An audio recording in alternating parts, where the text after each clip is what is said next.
Unfortunately, even if we get a Titan in play and attacking, I don't think there's much that gets us out of this. I guess if we spike another Summoner's Pact or Dryad off the top, then we have a chance. Hello, and welcome, everybody. We are here for match 2 with the list that you see on screen.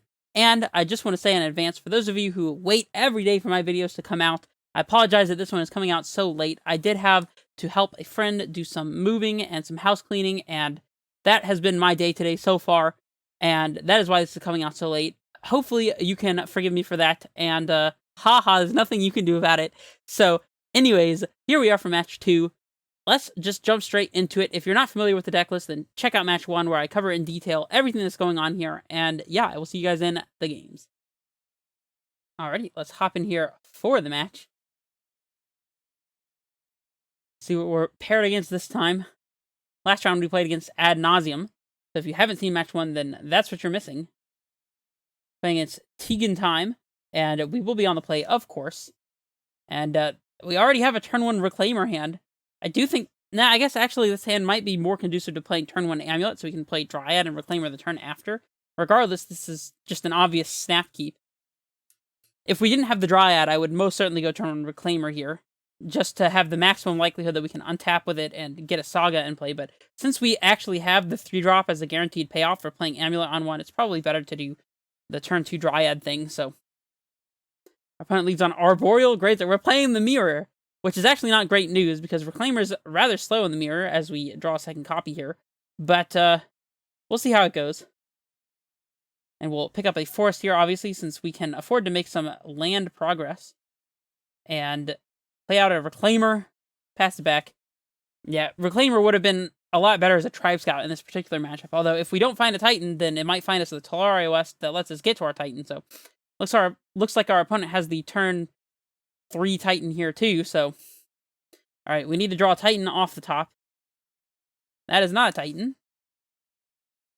I suppose we could Ghost Quarter our opponent's castle so that they can't... Oh wait, Ghost Quarter's in the sideboard. We cannot do that. Yeah, so I guess the best thing we can do is float this Forest in Simic Growth Chamber, leave a blue floating, sacrifice the Forest, get a Tolaria West, play Simic Growth Chamber and transmute it, and still potentially be able to play the Reclaimer. Yeah. I mean, that's the best that we got, so... And it's really all that we got, so we'll do this. We do get an additional 2 land plays here, which is quite interesting. But I don't think that we can do much with it, sadly. So let's just get our Titan ready to go here. And if our opponent has Titan, that's great for them, I suppose. But there's not much we can do to play around it here. We'll have Titan next turn with Amulet and Dryad in play, assuming they don't just Valcut away our board, which is probably not a safe assumption, but regardless. We'll still have some Reclaimers in play, I suppose. Yeah, I think just getting the Summoner's Pact is going to be where we want to be. And we'll play the Cavern. Naming Giant to potentially play around a Pact of Negation. As if that matters at all. And yeah, we'll just see if we're dead. Our opponent still has to have the Titan. They named land here with the Harvest, which makes me think that they most likely do have Titan here. No? Okay, no, they're just activating Garenbrig. I don't know why that seems so strange to me, but it did. Alright, Titan in play. Here comes a couple Valacuts. We could even just be straight up dead this turn. Our opponent didn't have to Summoner's Pact either. Not that we could have done anything about it regardless, but... Dryad down. Reclaimer down. Other Reclaimer down. Our opponent does not like our board state. That is for sure. Unfortunately, even if we get a Titan in play and attacking, I don't think there's much that gets us out of this. I guess if we spike another Summoner's Pact or Dryad off the top, then we have a chance. That way we can either kill our opponent or kill their Titan. So we want to see a Dryad off the top. Something along those lines. Slayer's... That's the worst one to draw! That is the worst one to draw. Yeah, so we're just dead here to our opponent attacking, getting some lands. So no reason to show them anything. We needed the Dryad, and we didn't find it, and that is A-okay. We'll bring in Forces, Foundation Breaker, and Dismembers, so we can interact with our opponent's lands and creatures. Lands in the case of Urza Saga, as Urza Saga is in fact an enchantment, so something like Force of Vigor can hit Saga, which is quite the blowout. We obviously want Ghost Quarter. I'm not a big fan of Pact Negation in this matchup. There's some argument to having one, so you could transmute for it in your second main phase after playing a Titan and be able to counter your opponent's Titan on the way down, but whenever you draw the Pact of Negation, it's sort of like a blank. Like, I guess you can counter your opponent's Titan if you naturally have enough blue sources, but that's not particularly great. And it puts you on the back foot, as opposed to just slamming a Titan of your own. So we'll bring in the Grazers, and this is one of those matchups where I like to trim Reclaimer. Unfortunately, I would like to play this card, but in the matchups where it's not good, I'm going to side it out, and this is one of them. As we saw, it's just a little too slow. We were over here messing around with setting up Telario S while our opponent just killed us on turn 3, basically. So definitely grounds to shave that one. Bog can go, as it does literally nothing. Cavern of Souls, it's alright. I mean, we have a ton of untapped green sources on one, and Cavern is never casting a Force of Vigor, for example. So I think it's okay to trim the Cavern. I think it's arguably fine, though. Oh, we probably want to trim the Yavimaya so we don't help our opponent. We have more untapped green sources than them, most likely, so we can trim that one. And maybe just a Summoner's Pact. It's either that or the Turn Timber. I'm pretty comfortable trimming a Turn Timber, especially since we only have Grazers, really, that we want to play on one, so I think we can trim a Turn Timber. Maybe that's wrong, though. Whatever. I'm just going to send it. Not even worry about it. Just send it. We'll jump in here and be on the play again, which means we'll be on the draw for game 3, sadly. And we have whatever this hand is. We have Boros Garrison and Vesuva in hand. Those are already horrible things to already have in hand. We get the turn 1 Saga, and we have a pact to get either a Titan or a 3-drop, but if our opponent kills our Saga in any way, shape, or form, then this hand does nothing. I think we have to mulligan this pretty safely. Alright, well, I mean, this is just the get to Titan the natural way here, but I mean, if we draw a bounce land, this hand already has Titan. I don't know what turn it is by. Let's do some quick calculation, I suppose. If we keep the 2 Grazers, the Summoner's Pact, and the 3 lands, we'll play turn 1 Grazer, put in the Garenbrig. Turn 2, we'll play a Grazer, put in the theoretical bounce land we draw, and pick up a land, and then play a land. So that'll be 4 mana on turn 2. Grazer out of land, bounce land, play land. That'll be 4 mana, so then on turn 3, we can just play an untapped source, activate Garenbrig, and cast Titan. So this does have potential to be a turn 3 Titan hand. I mean, we have to keep it regardless, but any 2 lands off the top is also pretty good for us. So here goes the Garenbrig, pass it back. This hand also plays very diligently around our opponent having a Force of Vigor or a Dismember or something crazy like that. Saga. Well, it doesn't really play around that much anymore, but there's no use in leaving that one in our hand, so let's just put all of our lands on the table. Now, if we top deck an untapped source, we can potentially just cast Titan, and otherwise we get to start making some constructs, I guess. For whatever that's worth. Eventually, this will turn into an amulet, which would be quite nice if we got there. Our opponent just plays land and passes it back. That's pretty good for us. That is pretty good for us, alright? Foundation. Ooh! We can hit our opponent's Saga if we want to. Something tells me that hitting their Saga is better than hitting the Amulet here, as the Saga is going to float them a mana and also net them an Amulet anyways. So, and I guess if we evoke this out, it's not like we can activate the Saga anyways, so we might as well just hardcast this one.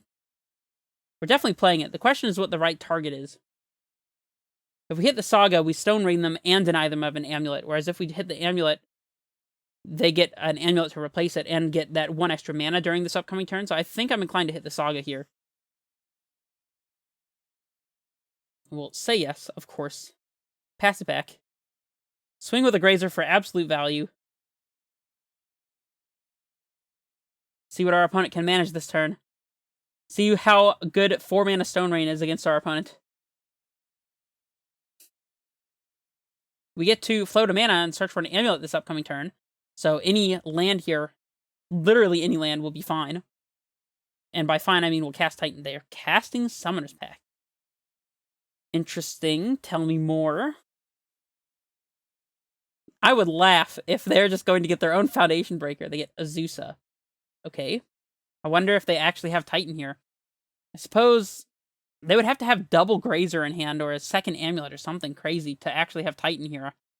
So I guess this is just to speed out a bunch of value lands. If we top deck any land, we can Ghost Quarter their Gruul Turf and potentially just win the game by making them lose their Summoner's Pact trigger, so especially with these lands in play. Alright. I guess they could have like a Negate or an Aether Gust or something, but I'm not playing around it. Alright, any land.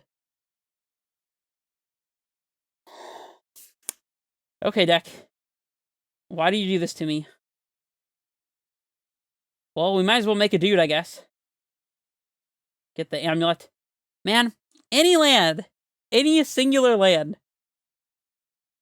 Oh, we can't attack with a construct. Very sad times.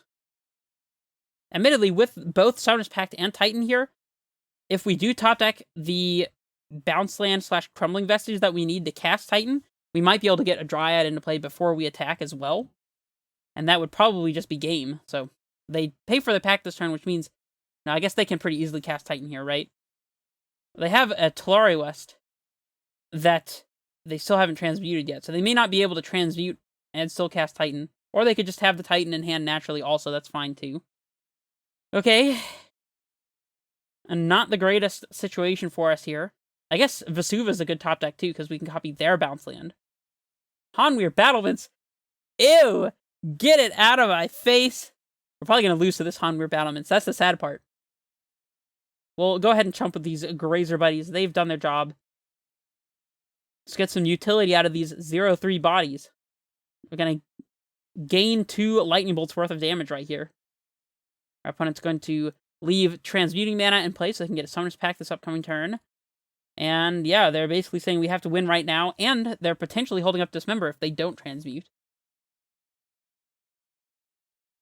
They transmute. So no Dismember. I guess Force of Vigor would be bad. They get Pact of Negation. Ew. Okay. I don't know that we can beat that. Alright, we'll draw. Bounce land. I mean, I guess our only hope is for them to Pact of Negation or Summoner's Pact, right? We'll play the land out because we want them to know that we have Titan mana available here. And we'll cast the Summoner's Pact. They let it resolve. Yeah, we're probably just dead. Man, this sucks. Man, that Pact of Negation, I was making some jokes about it earlier, but it's looking pretty game-winning here for our opponent. It definitely worked out for them. Cast the Titan, get it pacted, and that's just game. We'll pass it back. Make them do it, but all they have to do is get a Dryad into play, and we're basically just dead, so we can't even afford to attack here, as we might need the blockers, so... Wah, wah, wah, wah, wah. As I like to say, swing and a miss. Oh, they go to combat first? Excuse me? Why not put a Dryad into play here? They know one of our cards in hand is Castle Garenbrig, so there's nothing for them to play around. Oh, they're just ghost quartering us to death, huh? I guess that's a more dignified way to just lose the game on the spot, so we'll concede. It doesn't matter. There's nothing we really could have done there. I guess we could have slammed a regular Titan and made our opponent Pact Negation and then hope they don't go for the lethal line with double Valakut or something. I don't know. There was just nothing we could do there. Like I've said before on my Twitter at least once, Amulet Mirrors are absolutely cursed for me. I can never win Amulet Mirrors, especially when it matters. So, what can I say? What can I say? Except, I will see you guys in the next match. Thank you for following me into this one, and lament for me in the comments below. Let me know how unfair that was, how all we needed was the land, and then we just had the win on the spot. You know, just put it all in the comments below, and I will see you guys for the next match. This is Redface Menace, signing off.